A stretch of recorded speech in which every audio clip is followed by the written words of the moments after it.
choravam diante das câmeras, imploravam por ajuda de mãos dadas e mostrando fotografias de sua menina. Nas telas pareciam as pessoas mais infelizes do mundo, e toda a cidade acreditava neles. Centenas de voluntários vasculhavam os campos, policiais com cães verificavam as florestas e celeiros abandonados. Nas escolas coletavam doações para imprimir novos panfletos. Em cada um, o sorriso de Elisa, uma menina de longos cabelos loiros e sardas no nariz. Parecia que toda Miribek respirava apenas por uma coisa: encontrá-la.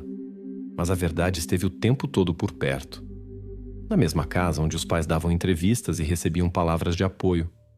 No quarto onde ficava a cama de casal, Elisa estava bem embaixo dela. 16 de outubro de 2007.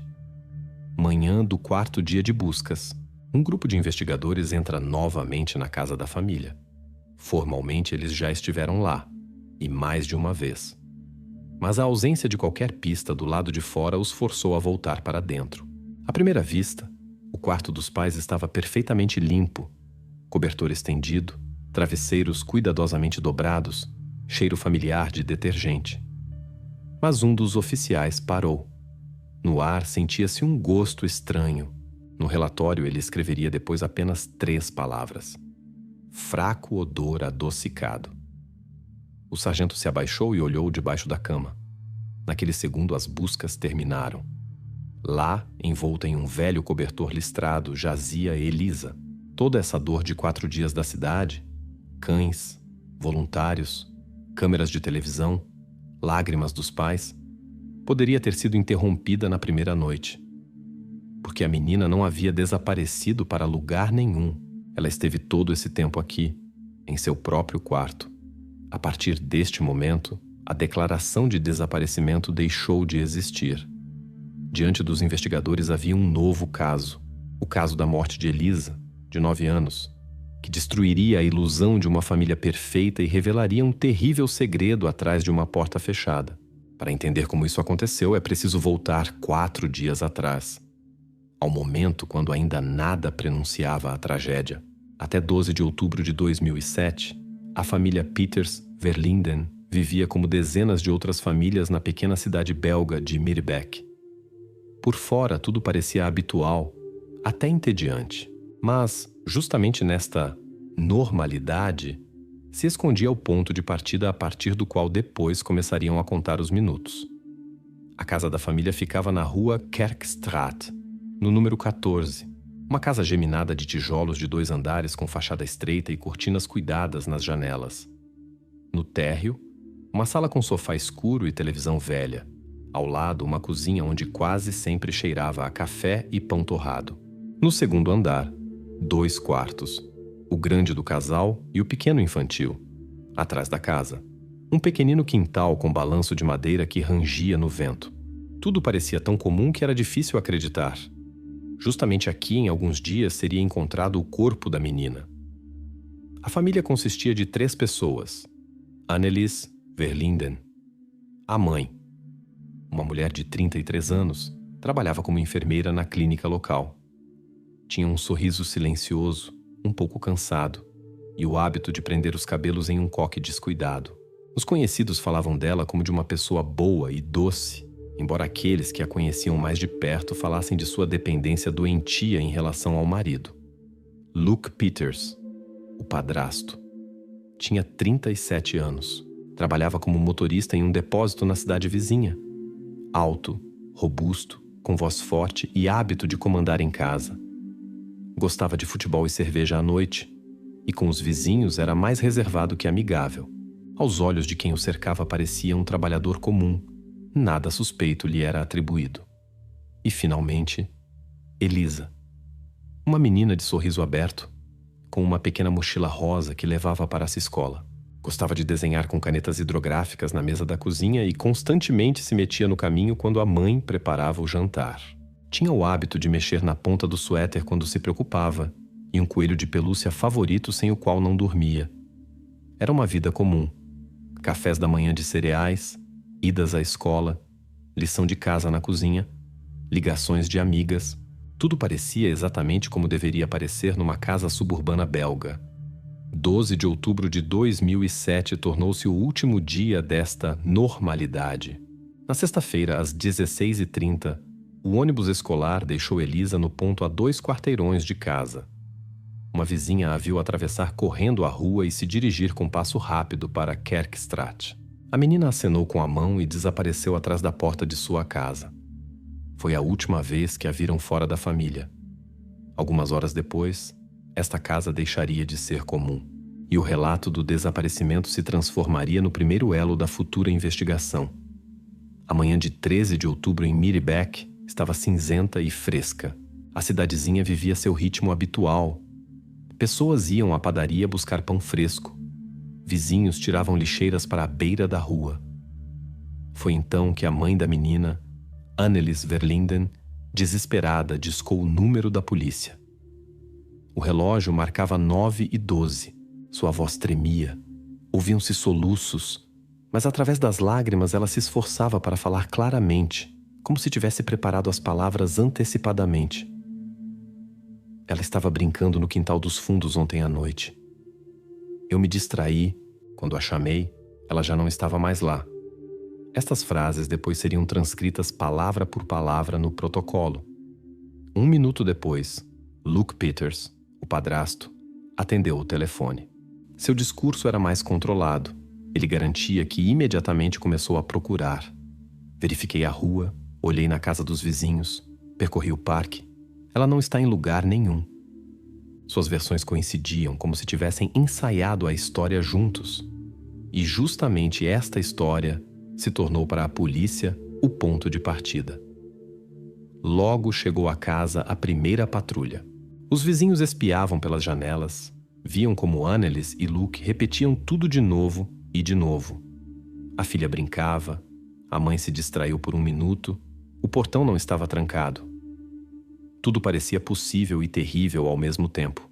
Na cidade silenciosa, a ideia de que alguém pudesse ter levado a menina direto do quintal soava como algo estranho, mas foi justamente assim que registraram um desaparecimento. Ao meio-dia, os policiais elaboraram os boletins de busca. Neles indicaram as características e o último lugar onde viram Elisa. Na praça central, os voluntários já distribuíam os primeiros panfletos.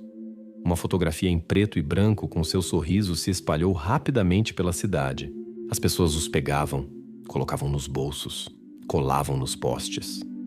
À noite, na casa de Kerkstraat, reinava um silêncio pesado, interrompido apenas pelas chamadas telefônicas. Annelies e Luke recebiam palavras de apoio e de quebra contavam a mesma história aos jornalistas. Para os telespectadores do outro lado da tela pareciam pais destroçados pela dor. E ninguém ainda suspeitava que por trás desta imagem se escondia algo completamente diferente. Assim, em algumas horas, uma tragédia pessoal se transformou numa investigação de grande repercussão. O desaparecimento de Elisa se tornou um caso oficial. E a versão dos pais, de que a filha desapareceu do quintal, agora era a linha de partida com a qual os investigadores começariam a verificar cada detalhe. As buscas se desenvolveram muito rapidamente. Já na noite de 13 de outubro estavam envolvidos no caso dezenas de policiais, voluntários das cidades vizinhas e jornalistas. Para a tranquila Miribek, isso foi um evento de escala inédita. Pessoas de coletes brilhantes vasculhavam os campos, cães procuravam rastros, do ar conectaram até um helicóptero. Parecia que desaparecer ali era simplesmente impossível. Mas justamente nesta mobilização geral se escondia o principal paradoxo. Apesar da magnitude dos esforços, não encontraram nada. Nem pegada de sapato, nem objeto perdido, nem testemunha casual. Vazio. Como se a menina tivesse se dissolvido logo após o portão. Interrogaram todos os vizinhos um por um. Alguém lembrava de sua risada durante o dia. Alguém a tinha visto se balançando. Mas depois da noite de 12 de outubro, nenhuma menção. Como se todo o quarteirão num momento tivesse parado de notar sua presença.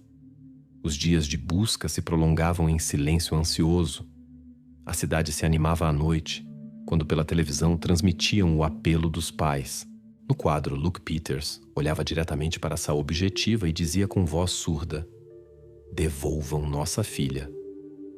Estas palavras eram repetidas nos noticiários e os habitantes de todo o país escutavam atentamente, sofrendo junto com eles. Mas por trás deste drama se escondia um detalhe que os próprios investigadores não podiam ignorar. Com tal quantidade de pessoas, equipamentos, cães e verificações, não apareceu a menor pista. Nem câmera na qual tivesse aparecido a figura da menina. Nem testemunha que tivesse notado um carro ou transeunte. Este vazio se tornava cada vez mais inquietante. A investigação como que se chocou contra uma parede de concreto. E justamente isso obrigou a polícia a tomar uma decisão que mudaria o rumo de toda a história. Voltar ao lugar onde tudo começou e examiná-lo novamente, já não com olhos de vizinhos, mas com olhos de suspeitos. Quando os dias de busca não deram nenhum resultado, os investigadores fizeram o que sempre fazem em casos similares. Se do lado de fora não há uma única pista, então é preciso procurar dentro, no círculo mais próximo. É uma lógica simples. Na maioria das vezes, os crimes são cometidos por quem está perto. E então, a atenção caiu imediatamente sobre uma pessoa. Um vizinho da família, Sr. Dubois. Tinha 72 anos. Vivia na casa em frente há muitos anos. Na cidade o conheciam como um velho resmungão. Se queixava regularmente na prefeitura do barulho, brigava com adolescentes, exigia que as crianças não entrassem em seu terreno.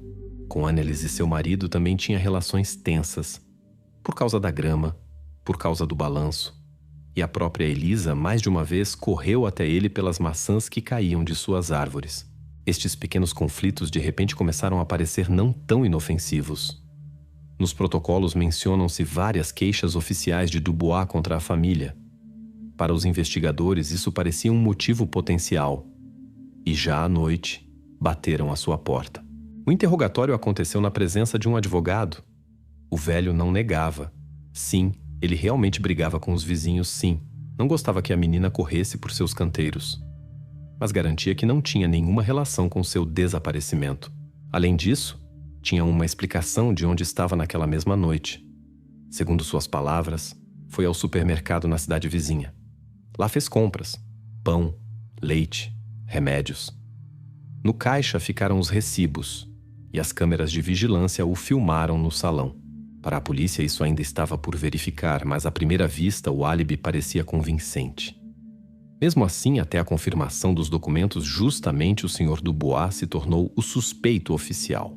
Seu nome era discutido pelos vizinhos, sua fotografia aparecia nos boletins. No contexto do desespero da família e das buscas em grande escala, a versão do vizinho resmungão com velhos rancores parecia conveniente demais para ser ignorada. Assim, a investigação fez seu primeiro desvio para o lado, se afastando da casa e se concentrando num conflito externo. Mas esta pista não duraria muito. A verificação do álibi logo devolveria a atenção para onde ela havia fugido tão apressadamente. Quando a investigação ficou sem versões externas, sua escolha se tornou evidente.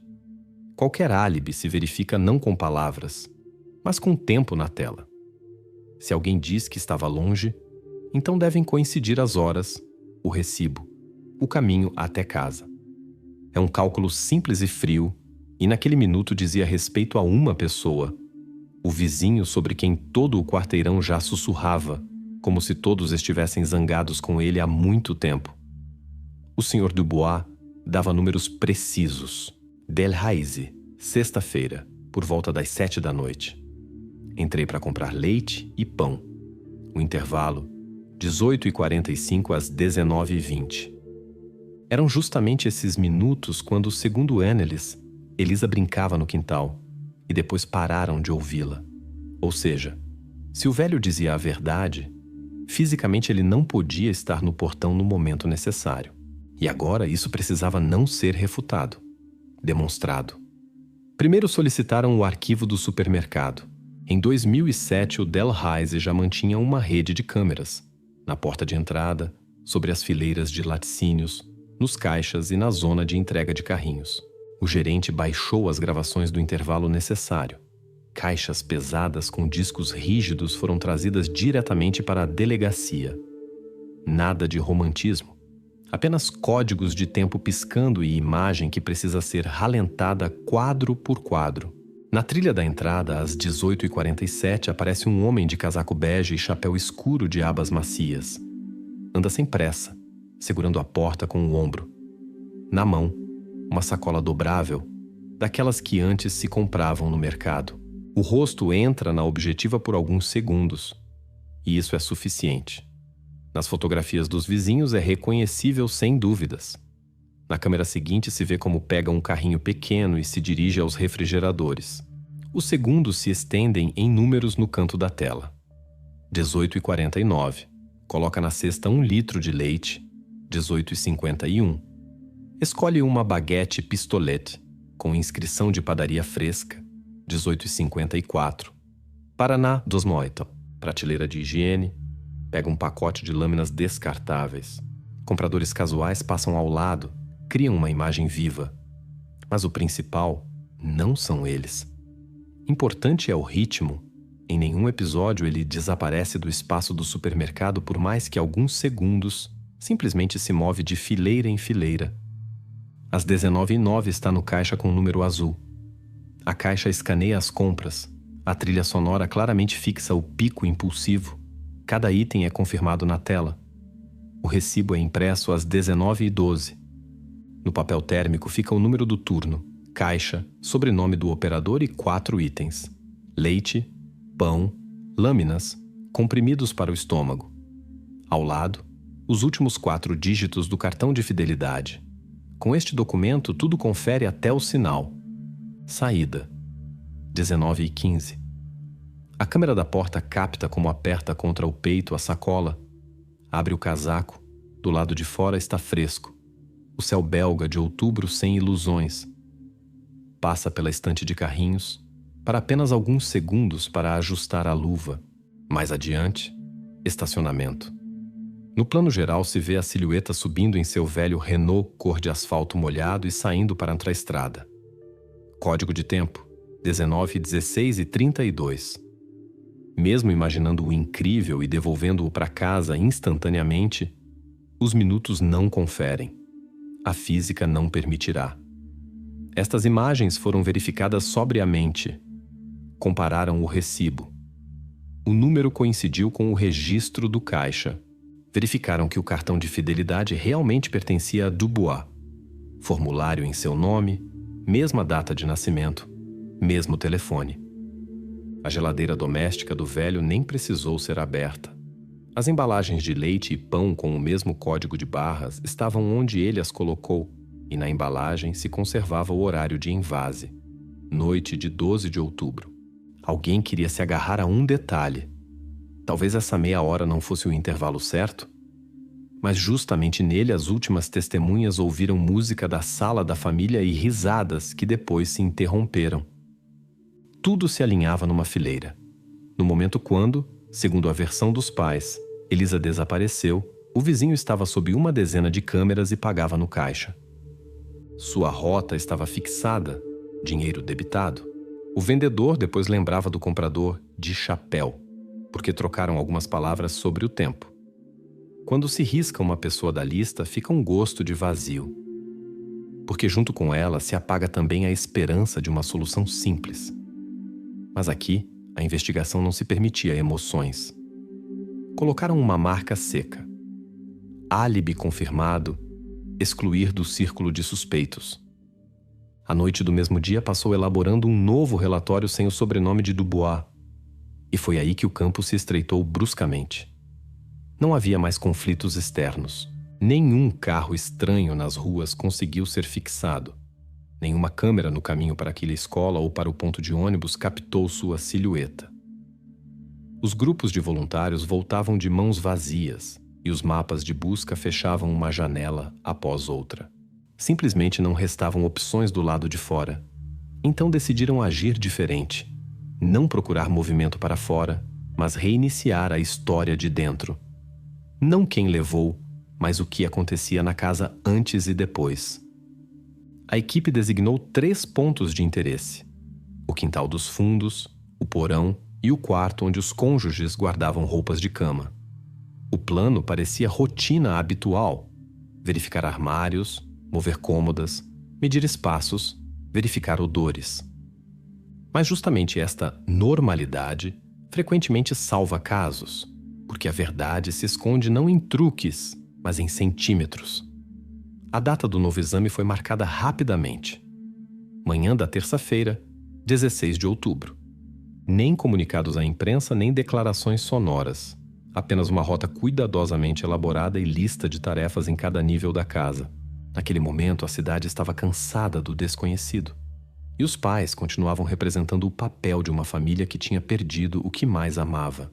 Os investigadores iam para lá sem expectativas, mas com disposição para fixar qualquer detalhe que tivesse escapado antes. Assim, a linha com o vizinho se fechou oficialmente, e o vácuo que ela deixou empurrou a investigação para onde inicialmente ninguém queria olhar. Para dentro. Nos quartos onde tudo parecia arrumado e calmo. Agora, cada passo, cada respiração nessas paredes teria significado, porque a próxima descoberta já estava escondida bem perto, muito mais perto do que alguém estava disposto a admitir. Antes da saída, o chefe do grupo distribuiu luvas descartáveis e protetores de papel para sapatos. A casa não podia ser carregada com rastros estranhos.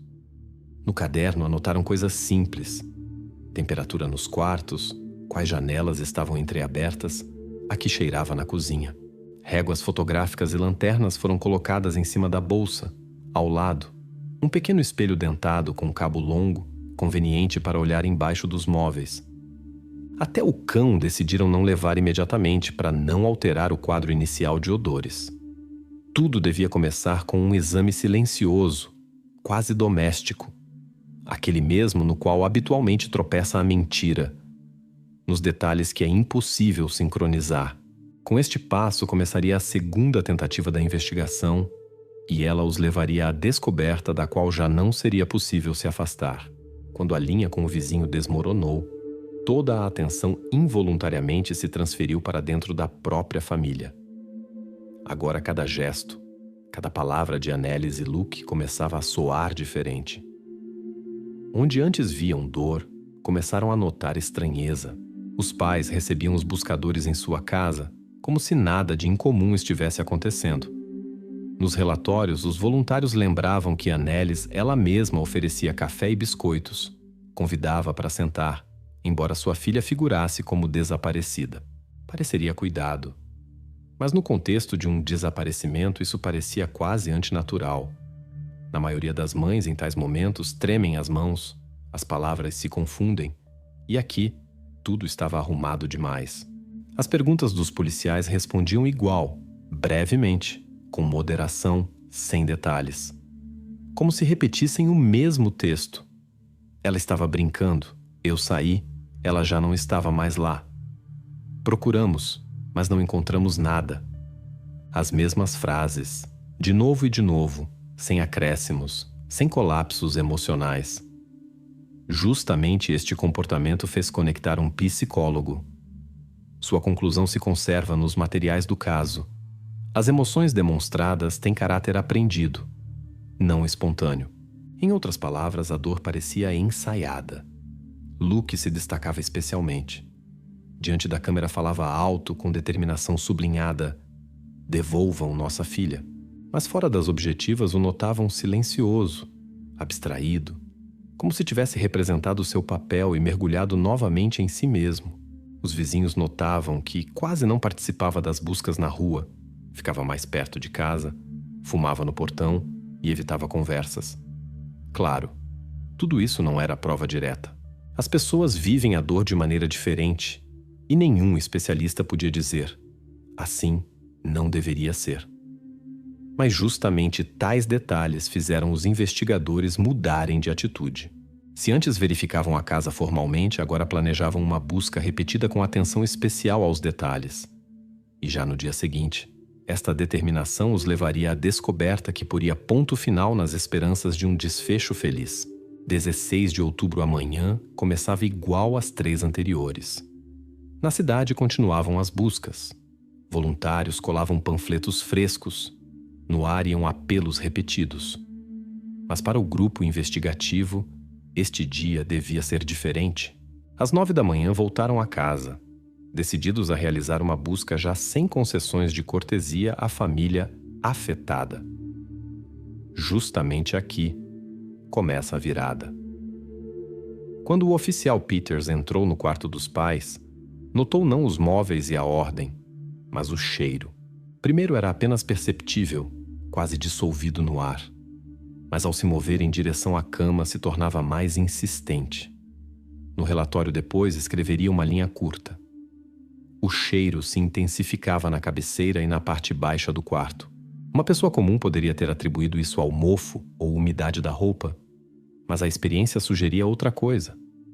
Tirou uma lanterna, se abaixou e começou a iluminar o espaço embaixo dos móveis.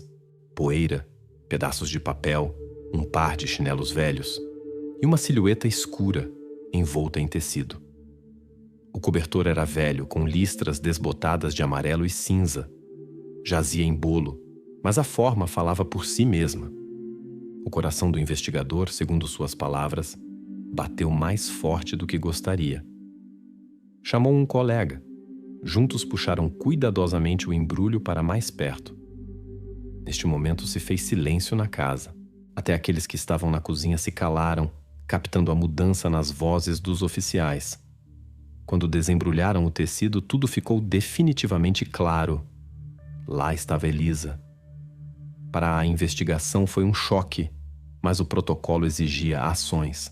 O comandante do grupo imediatamente ordenou prender Annelies e Luke. Nem deram tempo para trocarem palavras. As algemas se fecharam diretamente na sala. A casa foi lacrada. Um carro adicional chegou ao portão. Na rua começaram a se reunir vizinhos sem entender o que acontecia. Os voluntários que apenas uma hora antes entraram ali para tomar café ficaram petrificados. A imagem desmoronava diante dos olhos. Do papel de pais destroçados pela dor, Annelies e Luke se transformaram instantaneamente nos principais suspeitos. A partir deste momento, a campanha de busca terminou. Começou a investigação do que aconteceu entre essas paredes. E cada nova descoberta mostraria cada vez mais.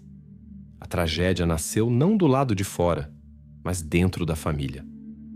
Quando o embrulho com o corpo de Elisa foi transportado para o necrotério, a história de emocional se tornou seca e fria.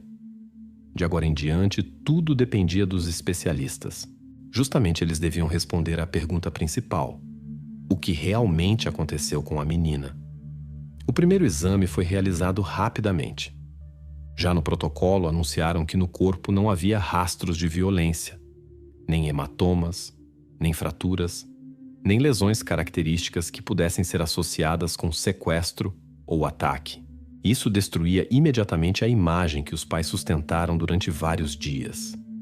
Depois, os especialistas prestaram atenção em outra coisa. A pele tinha um tom marmóreo e os órgãos internos mostravam mudanças típicas de hipotermia. No relatório fixaram a formulação: causa da morte, hipotermia. A menina não morreu de pancada, nem de asfixia, mas de frio. Mas ainda mais importante se revelou o tempo. Segundo os dados sobre o estado dos tecidos, a morte ocorreu aproximadamente 80 a 90 horas antes do momento da descoberta. Isso significava que a tragédia aconteceu na noite de 12 de outubro, no mesmo dia quando a mãe a viu viva pela última vez. As conclusões soaram como sentença para a versão do sequestro. Na cidade então fazia frio, mas não tanto para morrer congelada no quintal em algumas horas. A perícia mostrou. Isso aconteceu num espaço fechado, sem movimento, onde a temperatura se manteve baixa mais tempo que o habitual. Assim surgiu um paradoxo que não se podia mais ignorar. Elisa não desapareceu na rua. Ninguém a levou à força. Ela morreu de frio dentro dos limites da casa. E agora as perguntas aos pais mudavam. Já não o que vocês sabem sobre seu desaparecimento, mas como sua filha congelou até a morte sob seu teto. Justamente a partir deste minuto, os interrogatórios de Annelies e Luke se tornam a chave para decifrar toda essa história.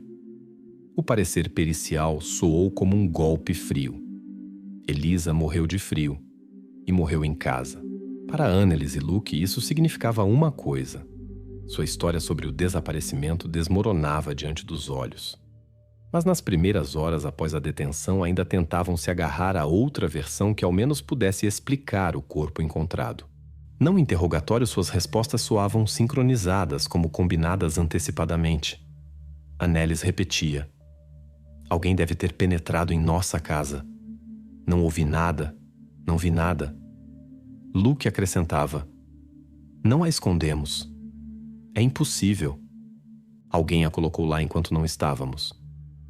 De novo e de novo se agarravam à imagem de um malfeitor desconhecido, como a última palha. Os investigadores fixavam cada detalhe. A seus olhos, tal defesa parecia desesperada, porque justamente os pais foram os primeiros a abrir as portas para a polícia. Justamente eles deviam ter notado uma intrusão alheia. Mas nem em suas palavras, nem em seus gestos havia convicção. Tudo lembrava mais uma tentativa desesperada de inventar pelo menos alguma coisa. Os criminalistas, enquanto isso, faziam o seu. Examinaram janelas, verificaram fechaduras, tiraram moldes dos batentes das portas. Na conclusão, fixaram secamente. Não foram encontrados rastros de arrombamento. Não há sinais de penetração. Até as portas do quintal dos fundos tinham ferrolhos intocados, poeira e teias de aranha nos caixilhos. Nenhuma pessoa estranha entrou ou saiu. Este resultado pôs ponto final na versão da intrusão. Nenhuma terceira pessoa existia. E junto com isso, a investigação ficou apenas com 2 pessoas que podiam saber o que aconteceu realmente: a mãe e o padrasto. Assim, seu papel aos olhos da sociedade mudou definitivamente. Os pais da vítima de ontem agora se tornavam os únicos suspeitos. E à frente os esperavam longas horas de interrogatórios nos quais já não havia lugar para frases gerais. Os investigadores se interessavam pela verdade, e só por ela. Depois que a versão da intrusão se desmoronou definitivamente, a investigação não tinha dúvidas. A solução precisava ser procurada dentro da própria família. Mas para isso se requeria entender quem era Luke Peters, fora do papel de padrasto cuidadoso, como o conheciam aqueles que se deparavam com ele na vida cotidiana. Nas telas de televisão parecia moderado e seguro. Suas frases soavam como se tivessem sido preparadas antecipadamente. Perdemos o que mais amávamos, devolvam nossa filha. Mas fora das câmeras a imagem era outra. Os investigadores começaram a coletar fragmentos de seu passado e gradualmente destes retalhos se construía um retrato inquietante. O primeiro passo foi a escola. A professora de classe de Elisa lembrou de um episódio. A menina uma vez chegou com um hematoma notável no antebraço. A pergunta de onde veio, Elisa respondeu baixinho: caí do balanço. Desviou o olhar e parecia ter medo de continuar a conversa. A professora então decidiu não fazer alarde, pois crianças frequentemente caem. Mas agora isso parecia diferente. No protocolo confessou. Suas palavras soaram forçadas. Foi a primeira vez que vi medo nela. Depois chegou a vez da amiga de Annelies. A mulher hesitou muito tempo, mas no final contou sobre a irritabilidade de Luke. Ele podia explodir por qualquer bobagem. Uma vez, bem diante dela, durante o jantar, agarrou um prato e o quebrou contra a parede. Os cacos se espalharam pelo chão. Annelies os recolhia silenciosamente como se fosse normal. A amiga acrescentou: entendi que ela estava acostumada com suas explosões. Sempre o justificava. Sempre. Os vizinhos também davam depoimentos. Um homem disse que Luke frequentemente ficava no quintal com um cigarro e, irritado, jogava as bitucas por cima da cerca, sem prestar atenção que ali podiam brincar crianças. Outra vizinha lembrava de gritos à noite. Não distinguia as palavras, mas as entonações eram pesadas e ásperas. Uma vez ouvi um grande estrondo, como se algo pesado tivesse caído no chão. Pensei que era outra briga, mas decidi não me meter, disse ela. Os colegas do depósito acrescentaram seus toques. Luke era um bom motorista, mas seu temperamento todos conheciam. Uma vez bateu a porta do caminhão tão forte que o espelho quebrou. Outra vez gritou com um estagiário por causa de documentos confundidos. Segundo um colega, ele podia ser normal, mas se algo dava errado, explodia imediatamente. Estas cenas não pareciam criminosas, mas falavam de seu temperamento. Até a família confirmava que Luke sempre foi um homem difícil. Sua irmã lembrava que, ainda adolescente, brigava por causa de futebol. Espancou um colega de classe tão forte que ele teve que levar pontos. O caso, então, foi abafado. Depois, aos 20 anos, teve uma primeira esposa de fato. Sua união terminou rapidamente, e a causa, segundo conhecidos, foi justamente o temperamento de Luke. Ele esquentava rápido demais. Ela não aguentou. Estes depoimentos não podiam ser chamados de provas. Nos documentos médicos de Elisa não havia rastros de traumas sérios. A polícia nunca foi chamada à casa deles. Queixas oficiais não chegaram. Mas o conjunto de detalhes compunha a imagem de um homem irritadiço, que não sabia se controlar. E justamente esta imagem os investigadores começaram a usar como instrumento de pressão. Nos interrogatórios, as perguntas soavam duras. Por que os vizinhos ouviam gritos? Por que a professora viu hematomas? Por que sua esposa se cala quando se trata de brigas? Para Luke ficava cada vez mais difícil fugir das respostas. Mesmo que cada história pudesse ser explicada separadamente, juntas desenhavam um quadro inquietante. Para Annelies, esta situação era dolorosa. Estava sentada ao lado e ouvia como a investigação passo a passo destruía a fachada protetora de seu marido. Entendia que a verdade logo viria à tona e seu próprio silêncio só a tornava mais cúmplice. Diante dos olhos dos investigadores ficava claro. Entre os cônjuges crescia a tensão e ela podia levar a um momento decisivo. Assim, gradualmente, a investigação descartava versões desnecessárias e se aproximava da essência. Ainda não havia provas diretas, mas a polícia tinha nas mãos o retrato de um homem que não sabia se controlar.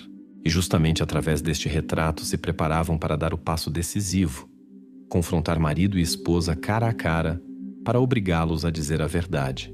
Os interrogatórios começaram imediatamente depois que todos os depoimentos indiretos foram reunidos. Os investigadores entendiam. Agora tinham argumentos suficientes para destruir a imagem construída pelos pais do sequestro. Restava apenas usar corretamente estes argumentos.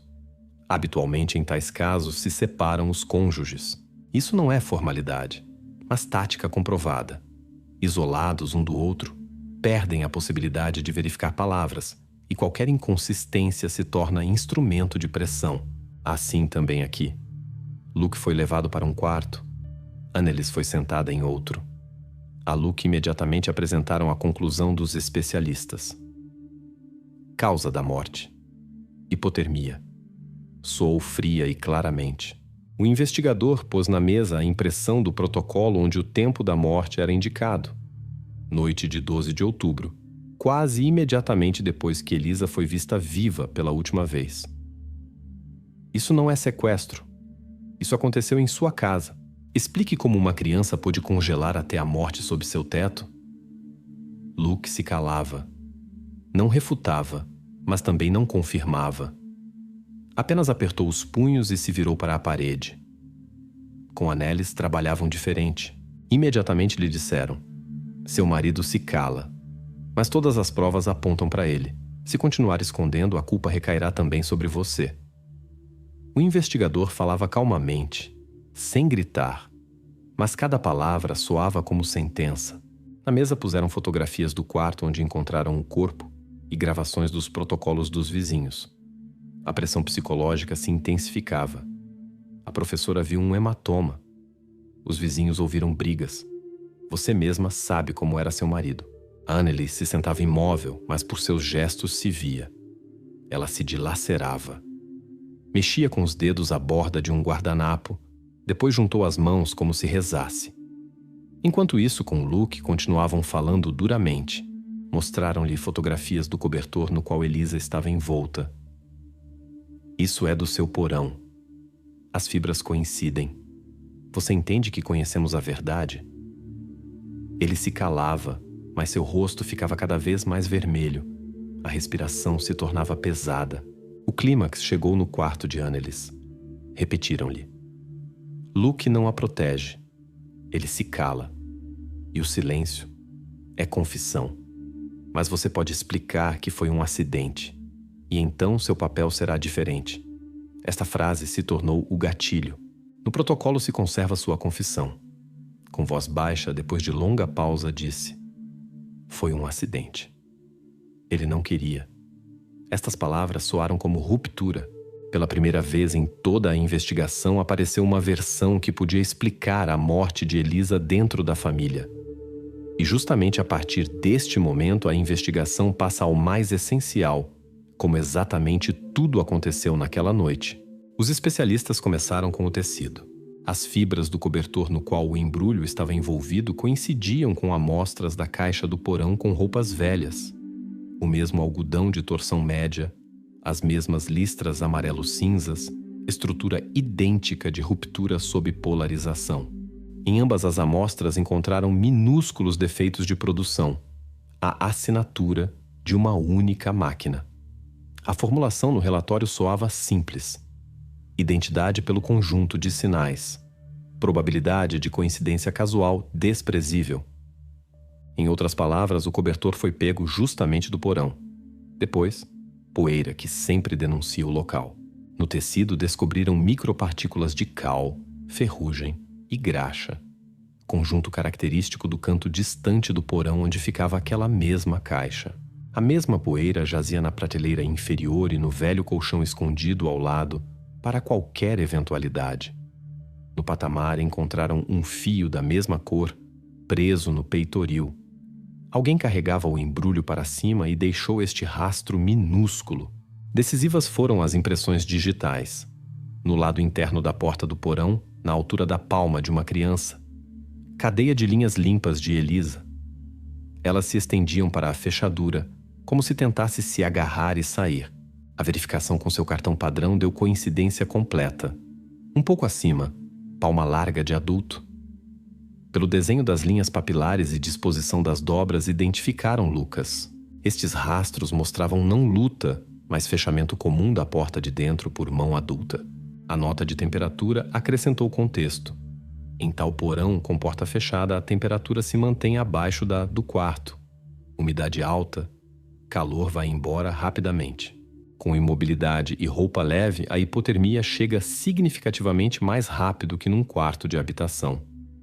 Isso coincidiu com a conclusão dos especialistas médico-legais sobre a causa da morte e tempo suposto. Noite de 12 de outubro. Todos os dados foram apresentados aos cônjuges separadamente. A Annelis puseram diante fotos das impressões na porta. Primeiro plano do fio no peitoril, tabela sobre fibras. Ela se calou por muito tempo e cobriu o rosto com as palmas. A Luke mostraram os mesmos materiais por pontos. Tecido. Sua casa. Poeira. Seu porão. Impressões. Sua palma ao lado das infantis. Ele afastou as fotografias, mas objetar no mérito não havia o quê. A partir deste momento, a versão intrusão deixou de existir até no nível de suposições. As provas físicas ligaram porão e quarto por linha direta. Cobertor pego embaixo, embrulho transportado para cima, rastros ficaram em cada passo. Isso já não eram palavras de alguém, mas trilha material que é impossível reescrever depois. Assim apareceu aquele mesmo fundamento que faltava à confissão de Annelis. A investigação não tinha mais a pergunta onde. Ficou a pergunta como isso aconteceu minuto a minuto. Quem fechou a porta? Quanto tempo a menina passou embaixo? Em que momento tomaram a decisão de esconder o embrulho debaixo da cama? A estes pontos responderá a parte seguinte. Reconstrução da noite de 12 de outubro com análise minuto a minuto das rotas pela casa e pontos onde a escolha podia ter sido diferente. Quando os dados laboratoriais destruíram definitivamente sua defesa, Annelis não teve nem forças nem palavras para novas justificativas. O que tentara esconder 4 dias escapou para fora. Foi aquele mesmo momento quando sua proteção desmoronou e a verdade soou pela primeira vez, sem máscaras. Começou com o detalhe que se tornou causa da tragédia. Na noite de 12 de outubro, Elisa brincava na sala e acidentalmente tocou uma prateleira. Dela caiu um vaso, caro, presenteado no casamento. Os cacos se espalharam pelo chão. Luke, segundo suas palavras, explodiu instantaneamente. Seu grito sacudia as paredes e a menina se apertou contra a mãe. Mas em vez de se acalmar, ele a agarrou pela mão e a arrastou para baixo, ao porão. Que fique sentada e pense, atirou, batendo a porta pesada. Annelise ouvia como a filha chorava e chamava, mas Luke era inflexível. Sentou-se diante da televisão, ligou uma partida de futebol e se serviu uma cerveja. Os minutos corriam, se transformando em horas. Annelise tentava lembrá-lo do porão, mas ele fez um gesto. Em 1 hora, a solto. Passaram mais de 3 horas. Quando Luke finalmente desceu e abriu a porta, no porão já reinava o silêncio. Elisa jazia no chão, fria e imóvel. O pânico cobriu ambos imediatamente. Annelise implorava para chamar a ambulância. Mas Luke disse que tudo tinha terminado e agora a vida deles estava destruída. Insistiu. Deviam fingir que era sequestro. À noite transportaram o corpo para cima. Envolveram no velho cobertor do porão e esconderam debaixo da cama do casal. De manhã, Annelise ligou para a polícia e pronunciou as palavras decoradas. Ela estava brincando no quintal, me distraí. Ela já não estava mais lá. Assim nasceu a lenda do sequestro, que se sustentou exatamente 4 dias. Agora sua confissão revelava o que aconteceu de verdade. Os investigadores fixaram cada detalhe. À frente restava o último, verificar suas palavras e comparar com as provas. Justamente isso devia pôr o ponto final definitivo na versão da família. Depois da confissão de Annelise, a investigação teve um último vazio. Como exatamente os cônjuges esconderam o que aconteceu na casa? A história do acidente explicava a causa, mas não mostrava todo o pesadelo em detalhes. E justamente estes detalhes tornavam o quadro definitivo. Noite de 13 de outubro. Na casa silêncio, apenas o som da televisão ainda ressoa na sala. Luke e Annelise descem ao porão. Ele leva o velho cobertor listrado.